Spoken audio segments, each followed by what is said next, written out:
అందరికీ నమస్కారం. Welcome back to my YouTube channel moral talks. Please do share, like, subscribe to my YouTube channel.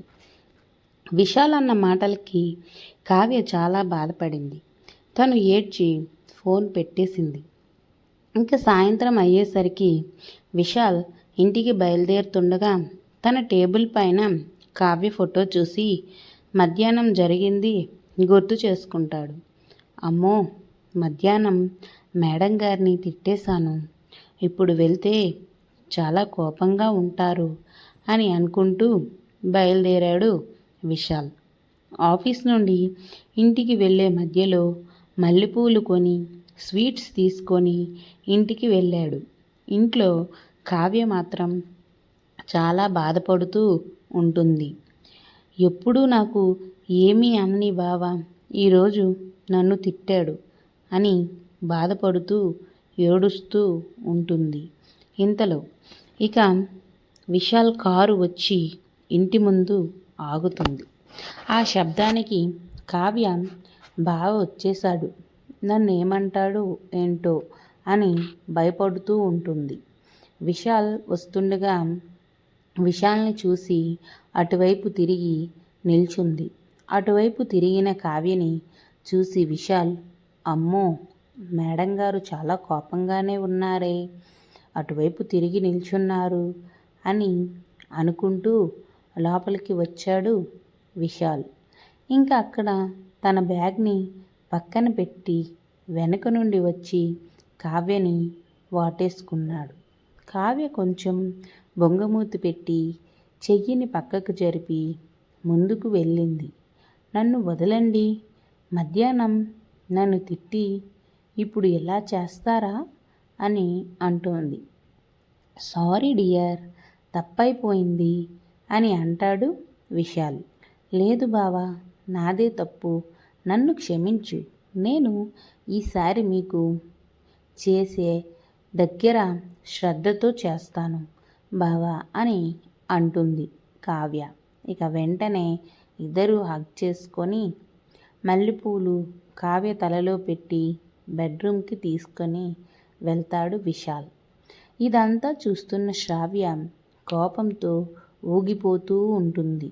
ఈసారి మంచి plan వేసి ఎలాగైనా వీళ్ళని విడగొట్టాలి అని అనుకుంటుంది. ఇక వెంటనే వేరే ప్లాన్కి రెడీ అవుతుంది. విశాల్ నైట్ పడుకునే ముందు తనకి పాలు తాగటం అలవాటు.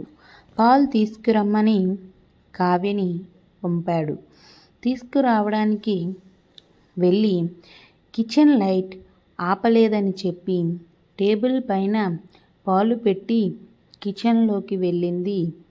ఇక వెంటనే శ్రావ్య వచ్చి పాలలో పంచదార వేసింది.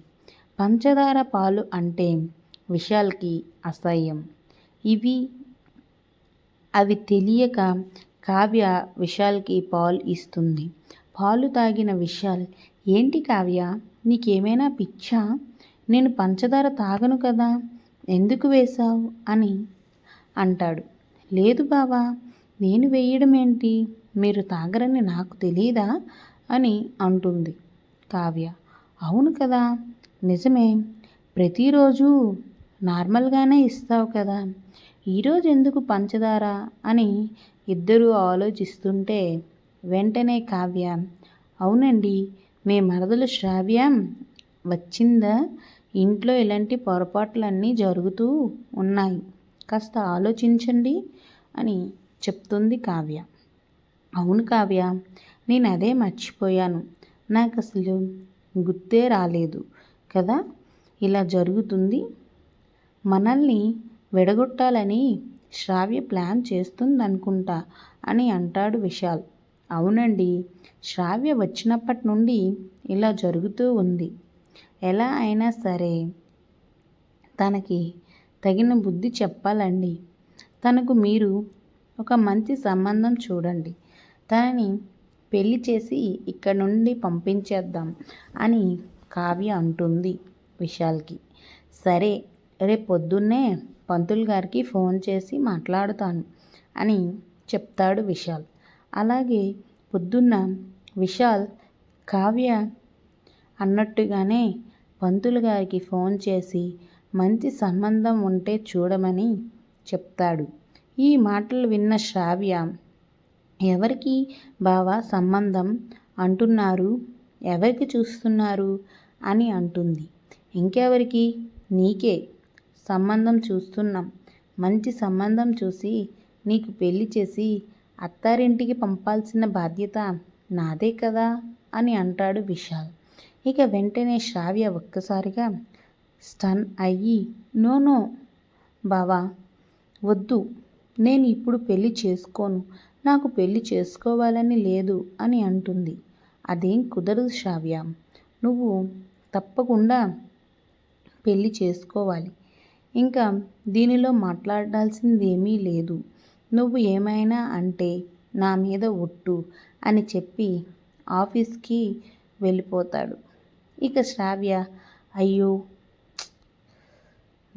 బావ ఇలా అన్నాడేంటి, నేను బావని పెళ్లి చేసుకుందామంటే నాకు వేరే మ్యాచ్ చూస్తున్నాడు అని శ్రావ్య మనసులో అనుకుంటూ ఉంటుంది.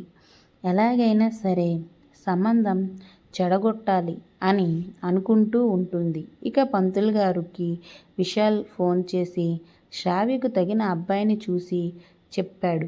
వెంటనే పెళ్లి చూపులు ఏర్పాటు చేయమని విశాల్ పంతులు గారితో చెప్తాడు. అలాగే పెళ్లి చూపులు ఏర్పాటు చేశారు. పెళ్లి చూపుల్లో తనకి జరిగింది మొత్తం పెళ్ళికొడుకుకి చెప్తుంది శ్రావ్య.